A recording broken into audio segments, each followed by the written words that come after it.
for a few people to come in. Gracia has been sacked by Watford. The reason why I'm going to go live is because I want to hear a lot of people's opinions for this. And to be fair, I'm speechless. A lot of his football recently has been very negative, very slow. Should he deserve to be sacked? I think a lot of people would say yes, but I'm just so fed up of seeing managers coming and going now. We're back to our ways where we have 3 managers a season. And I think as much as yesterday and maybe the last few weeks have been really poor, I don't think changing manager would actually be the right decision. I don't. So I just want to wait for a few more people. Let me know what you lot think in the chat. I want to see what people have put in the chat. But I just think that sacking Gracia and bringing in a new manager, I think we're going sideways, not forwards. So the fact that we've only bring him, you know what, as well, why sack him after January? We've brought in one signing, we've made one signing. What if you? I don't get why owners sack managers in January, because we've made one signing. If you think it's going wrong, back him and bring in more players. Why are you barely making any signings and then getting rid of the manager? As I say, it's Gino Pozzo going back to his old ways. That's what I think. But yeah, let me know what you lot think in the comments. I'm just fed up of all this now, really. I really am. I wonder who we're probably going to get. Is it going to be a caretaker for the rest of the season? Is it going to be a full-time manager? I don't know, but we've just about made it to February and we're on our 3rd manager of the season. It could be the next Watford candidates. You got Will Still, that's definitely not happening. Jose Rojo Martin, maybe.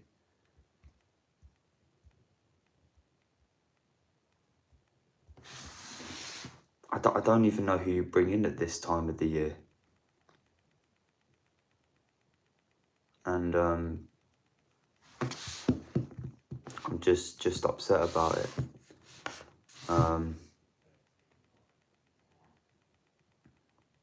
Playoffs hope gone. Yeah. The thing is, what I would say is the playoffs were gone probably a week or 2 ago. Why not kind of just, as bad as it sounds, why not accept that a little bit?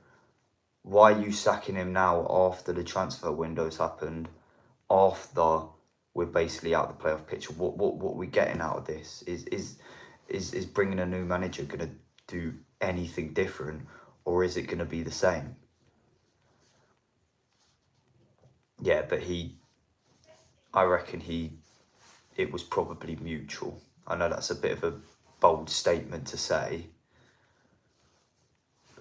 but I think especially with what's happened with him, he's basically cried for help, saying that he wasn't backed in the January transfer window. He's clearly not happy with the set of players. I think Gino has told him to walk, in my opinion. And even if he has walked on his own, as I keep saying, this transfer window's been, besides Bove, it has been a disaster. We need more than a centre midfielder coming in. And he's not been backed. So even if he has walked, I still think this is a bit of a Gino disaster class. We need to do something ridiculous every season. Mid-season finishes, no signings. We need experience in our team. Yeah. I think, I admit, I like the signing of Bowler. He's a player. How old is Mark? Mark Bowler Mark Bowler's 28, he's in his prime. I think signings like that, he's come in, done all right.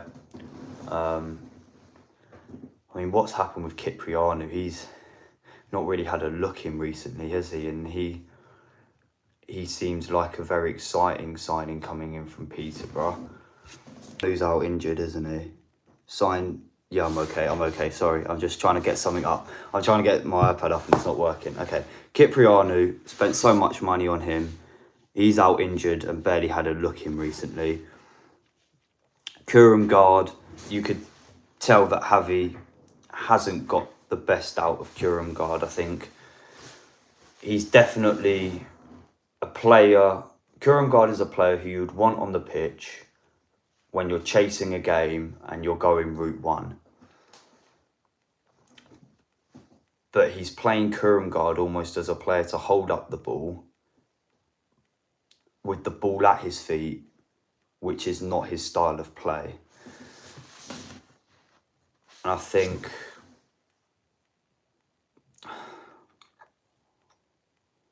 he's clearly fallen out. I think he might have lost the dressing room, which could be a start. We have a great Christmas, yeah. I think at the start of the season, the atmosphere, the fans are behind the team. The atmosphere is exciting. The fans are excited, and then come halfway through, maybe to do with the fixture congestion, I don't know, but the players seem a lot slower. Players are a lot slower. It's a lot more lacklustered, and then the atmosphere dies down, and everything that we worked hard for at the first half of the season just disappears. I think we seem a lot more ruthless at the first half of the season, and then second half of the season, the legs are gone, the atmosphere's gone. That's what I think. But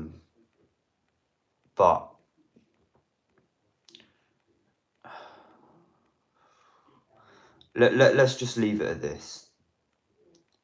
Potso out. God knows what Duxbury's doing at the moment. I don't think Scott Duxbury has any control of this football club. Gino Pozzo's out of his depth. He needs to go. I think there's a lot of egos in this team. I really do. I think it's starting to show its shape. As someone said, it's more of individuals rather than a team. I think Iran Kunda's a bit of a problem. He's coming from Bayern Munich. I think he thinks that he's a star. And he thinks he's bigger than what he is. I know he's had problems. He's obviously had to go back to Australia. And to be fair, when he came back, I think he played really well, especially away at Norwich. But recently, he seems like a troublemaker. But that's someone who has no information inside the dressing room. Do you know what I mean? But that's what it comes across out off the pitch. Imran Loser. To be fair, I backed that we were going to keep Imran Loser till the end of the season. I don't think he would have gone in January. I don't think many teams would have actually gone in for him in January because Imran Loser's a brilliant player and I think he'll be a great buy from other teams. But I think after a very good hot first half of the season, I think it would have been very risky to pay 20 million for him if it didn't go well. But I think he will be gone at the end of the season. He needs to sort himself out. His ego is taking over him. He's a great player, don't get me wrong. Yeah. There's nothing coming back, losing the fans. Is that towards Gino Pozzo? Yeah, Iran Kunda needs to sort himself out. His ego is taking over him. He's a great player, don't get me wrong, but his ego gets where he then loses his anger. Yeah. I think what he did yesterday was really silly. And don't get me wrong, this is actually a good time to explain myself. I said he punched him in the face. He didn't. It was definitely more of the chest. But as you saw yesterday in the late kickoff in the Premier League, I'll get it up now. It was, I'll get it up now. Oh, who was it? It was Chelsea West Ham, and it was Jean-Claire, I think it was, that turned around and he reacted to one of the West Ham players. He reacted to one of the Chelsea players.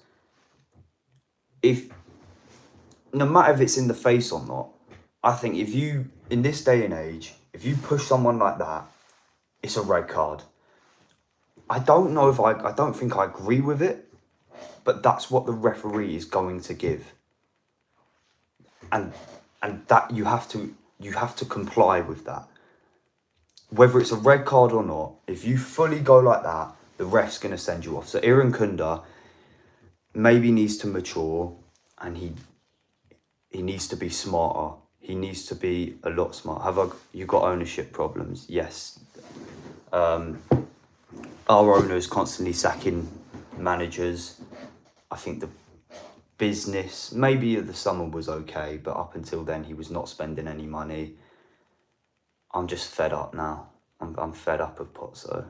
The lack of money and the constant sacking of managers, and just everything just feels like a very negative time to be a Watford fan. I don't actually mind too much being like mid-table in the Championship. Like, I grew up with Watford being around. I grew up watching us late. Literally, I think the first season I started watching Watford was our first season back in the Championship from relegation in 2007. I've watched us in the Championship. It happens. But right now there's no vision. It's all right saying, look, this is what we want to do, this is our plan, and then it not working out. That's actually fine. That happens in football. It's very hard to get promoted back to the Prem. But there's no vision. It's just sacking managers, rubbish business, it's like rubbish business, manager's fault, rubbish business, manager's fault. And we're at a complete standstill right now. Yes, we're not terrible financially, I don't think.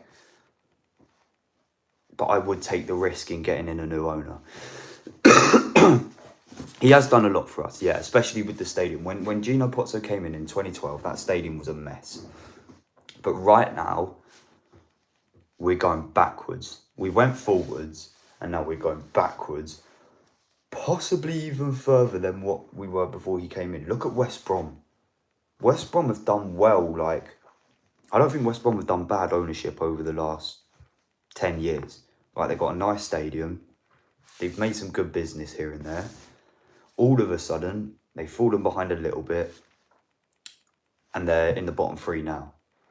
That could very well happen to us in a few years. I really do think it could. And right now, the problem is, I don't think we're going backwards, but we're at a standstill. And when you're at a standstill, when everyone's going forwards, you're going to fall behind. And that's where I think Watford are at the moment. So yeah, I'm going to basically end this by Gino out, sorry, I had a brain fart. Gino out, Duxbury out, and Jean-Luc Anani. All three of those have got to go, and we've probably got to get a brand new board. I think we've got to... Someone actually mentioned Charlie Daniels here. Give the job to Charlie Daniels as head coach, Mariappa as assistant. Using these young lads could really go for it. Do you know what? And I'm going to say this here. I still think it worked for Cleverley. People are going to say, oh, we finished 14th. He got sacked. It didn't work. I think in the long run it would. It would have. So why not give a young manager who's worked in the academy a go? I think that's to be fair, Kyle, I think that's actually a really good idea. And as I say, the fact that, and also going back to Cleverley, I want to get over Tom Cleverley because obviously it's happened now. But that was Scott Duxbury's appointment. Scott Duxbury wanted Tom Cleverley. The fact that he let Cleverley be sacked. Scott Duxbury clearly has no control over the football club.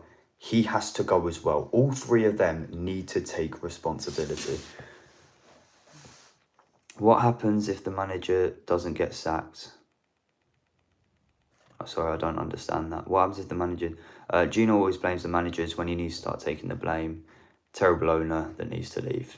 Yeah, I don't disagree.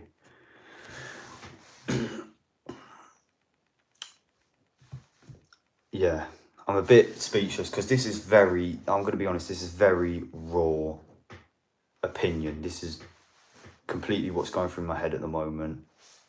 I'm not going to rant. I'm not going to shout. It's happened. I'm fed up of this. I'm still going to Southampton, and I'll see if I'll do a match watch along at Hull. See if that goes. See how that goes. But yeah, I'll see you at Southampton when we have a new manager. Possibly a Charlie Daniels, possibly some European manager that we've never heard of. And this club is an absolute state, and if it keeps going how it's going, we could be West Brom very, very shortly. Drop a like if you did enjoy, subscribe, turn on the post notifications. I'm just upset.